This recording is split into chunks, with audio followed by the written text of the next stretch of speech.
Hey guys, welcome. Hi from Bali. It's Kirsten Johnson here, and I wanted to talk about becoming a coach, being a coach, starting being a coach. I have so many people reach out to me, whether they're clients or they're strangers or friends, and say, I want to be a coach.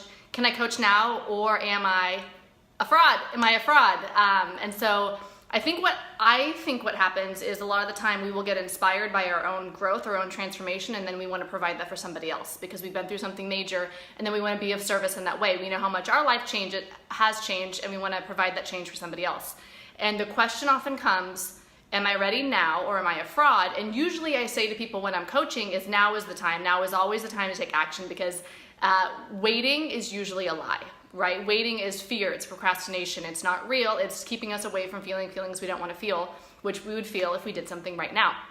So what I'm actually going to say though is now might not be the time that you actually are ready to coach if you've wanted to coach or whatever it is that you want to do, right? So people, specifically when people come to me and say they want to be a coach and they're not sure if they're a fraud or not, what I always say is, why do you want to do it? Like, do you want to have a location-independent lifestyle? Do you want to have freedom in your schedule? That's very, very different than wanting to do a specific career. If transformation is your calling, then coach is a very, very great way to go with that, right? Transformation is my calling, and what that looks like as a coach, and the way that I will have my lifestyle is that I travel and I work from a laptop abroad. So wanting to be location free is different than wanting to coach. And I think people glue it all together in some sort of Instagram fantasy where this is the life that I want and this is what it means then. But then we're in the mistake of putting the ladder against the wrong wall. And once you climb that ladder, you say, oh, I actually don't want to be a coach. This actually isn't true to my soul. It's not true to my heart. It's actually not what I want. I actually just wanted to live on an island, or I wanted to be my own boss, which is very different. So my first question would be, are you committed to transformation? Because it's not freaking easy. Because what does it mean if you're committed to transformation? It means that you're going to be evolving as you do this. First of all, being a business owner is a great tool for growing, right? It's a transformational tool. It's a great strategy to grow a lot, to push through your own fear. But if you're not mildly or wildly obsessed with transformation, I think coaching is probably not the right choice for you. If you want to travel the world, or you want to be on your own time and you want to be an entrepreneur, maybe painting is your calling. Maybe it's something else. So get really, really honest with yourself.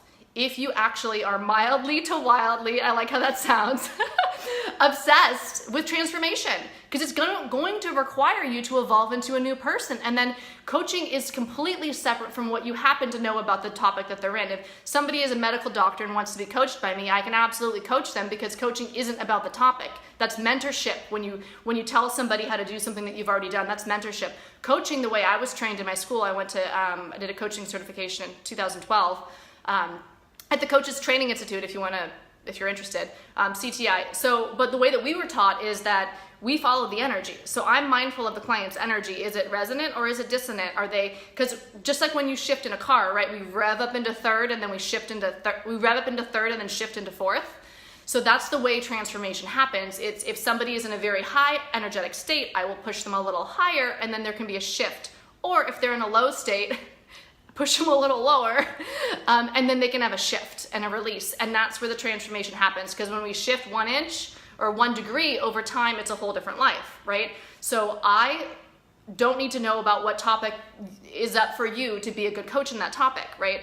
But if I'm going to be a mentor now, as well as a coach, which is actually what I do, then I actually need to know about specific transformations. So then the fraud question comes into play. If I'm a sober coach, but I'm not sober, that's not an integrity. It's just not an integrity, right? So there's two things with am I a fraud question. Number one, unaddressed shame from childhood. And number two, out of integrity. And either or both of those may be happening. So if I want to coach you on how to be a medical doctor, or be your mentor on that, that's out of integrity, because I don't know how to do that. If I want to be your mentor around getting sober, or starting a business online, or living abroad, or anything that I've gone through, I can actually mentor you through that, because I've been through that dark night, I've been through that transformation. I can actually be the way shower for you in that.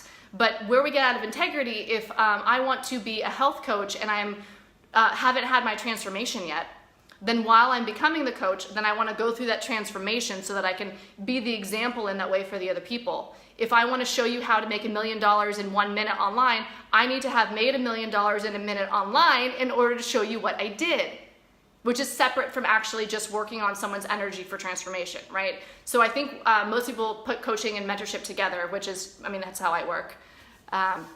So the two pieces with fraud sounds like, okay, fraud is shame, and shame sounds like I'm not good enough, something's wrong with me, I'm fundamentally flawed, and then they're gonna find out, right, that I'm not lovable, and I'm not enough.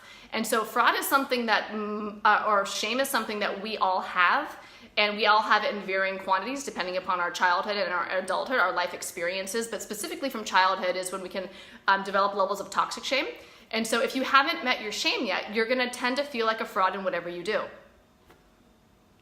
if you have high levels of shame already. So it doesn't matter if it's coaching or if it is painting or if it is sailing around the world or whatever it is. So the way that we meet our shame is by grieving everything that we've never grieved. It's a longer process. Actually, I talk about it a bit in the video I posted yesterday about my story with Dark Night of the Soul.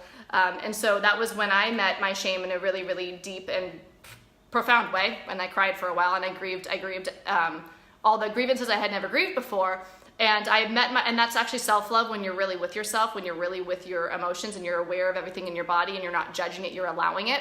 That's the process of healing. And so if you've met your shame and you're in integrity and you actually want to be a leader in transformation, then you're not a fraud, and you're ready, and you either, then from that point, you can either get a certification or not. It's not required to have a certification to be a coach. I value education, and I like that I have a certificate. And so I went, especially in 2012 when I got mine, I thought that was an important thing to do. I actually, interestingly enough, I don't have it posted anywhere on my website that I'm a certified coach. But that's something that's important to me, is I wanted to be trained how to do it, and that actually helped me with my confidence. So if you want to move forward and be a coach, you can definitely start having clients, and then if you're mentoring them in things that you've already been through, like when I was a tutor for math, it's because I had already taken algebra. So if I'm taking your kid through algebra, it's because I know what I'm doing there, right? So you can mentor them through things you've been through while you're getting certified, whether you charge them or not. And if you're feeling like a fraud, so maybe you don't want to be a coach, but you're still watching this video. If you're feeling like a fraud in something that you do, it's just check, are you in integrity? Are you talking about something that you don't know about? And quite frankly, in the coaching industry, there's a lot of fucking people out of integrity. I've talked to a lot of people who are writing blogs about how to get this dream relationship. And I'm like, yeah, that's great, except you're single. So what I would say for that, if you're gonna go and hire a mentor or hire a coach, is trust your freaking gut. I'm gonna say that for anything in life. Trust your gut. There's a wisdom inside you. Listen to the wisdom inside you. So I think that mentors like that who are out of integrity still have a place in the world. They still have wisdom flowing through them and value to offer. And they're gonna attract clients who also haven't quite met their shame yet, or into somebody who's a little bit, who's a little, it's not fraud, who are out of integrity. If you're out of integrity, you're gonna be attracting somebody who's out of integrity, right? But if you are in integrity, if you do a meditation, if you even just close your eyes for a minute and connect with your breath and ask your higher self, or just kind of connect to the true part that is you, and say, is this my guide? Is this my mentor? Do I really want to do this career path? Do I really care about transformation? And you connect to the wisdom inside you, you'll know. You'll be guided who to pick to work with if you want to work with a coach or mentor, or even if you are a coach and a mentor and you want to see if the client is for you or not. We trust the wisdom that's inside us, right? That's the guru's inside for all of us. The guru's inside. And so whether or not somebody is actually being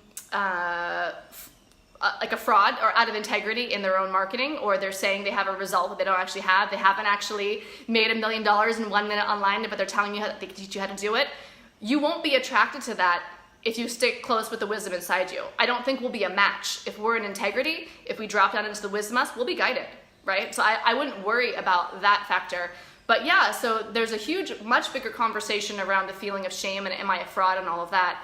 But for all of you out there who, because I get this question so much, who are wondering, like, I really want to coach, can I start now? Do I have what it takes now? I feel like I can't, because I'm always saying now, now, now, now, now. And I'd say first step first, you know, they, like they say in the Taoism, the first action is always non-action. So get really clear if it's actually coaching that you want to do. Are you actually mildly to wildly obsessed with transformation. Are you willing to transform as a part of this journey? And if the answer is no, it's just not the right field for you. Maybe you just like a lifestyle you've seen on Instagram, and then that could be a different field. So, and for me, as far as fraud, I am way more evolved now and transformed than I was 6 years ago when I started coaching. When I started coaching, I couldn't speak to shame because I hadn't met mine yet, right? I could talk about sobriety because I was 2.5 years sober when I started coaching, but I couldn't talk about the things that I hadn't been through yet. But each time I go through these things, now my capacity to mentor other people grows. Right? So once I start doing well in my business, having like, whatever it is, then I could start sharing that with other people.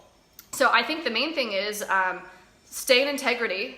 And if you are in integrity and you feel like a fraud, then that just means that it's some self-love practice that can help you learn to love yourself and learn to release the shame that's inside you. And that's also a beautiful journey. So guys, I hope you found this valuable. If you know any friends who want to be a coach or have been thinking about being a coach, because it tends to be a lot of people these days, send them this video. I think it's so important, just no matter what you do, to stay in integrity, to honor your truth, to share your truth with us, whatever it is. So, and we can feel it. We can tell the difference between the untruth and the truth, right? There's a different vibration. We feel it in our, even if it's subconscious, we feel it. We know what the truth feels like. We know what the non-truth feels like. And so if we're lying to ourselves, we're going to be into your lie. Right? So stick in integrity, have a beautiful day, and I have a group. If you are ready to go all in, whether you want to be a coach or not, I created a group online, so it's The All and Facebook. Go to Facebook and search the I'm All In Tribe. The I'm All In Tribe. So it's a group of people, everyone's welcome, only if the requirement to join, the requirement for membership is that you are ready to go all in on life. You've been considering going all in and you want to go all in. We'd love to have you in there. It's a bunch of like-minded people going all in, and we'll use that energy together to rise up. So that's it. Have a beautiful day. Join the tribe if you're ready to go all in, and share this with any friends you think might want to be a coach. Have a beautiful day. Bye.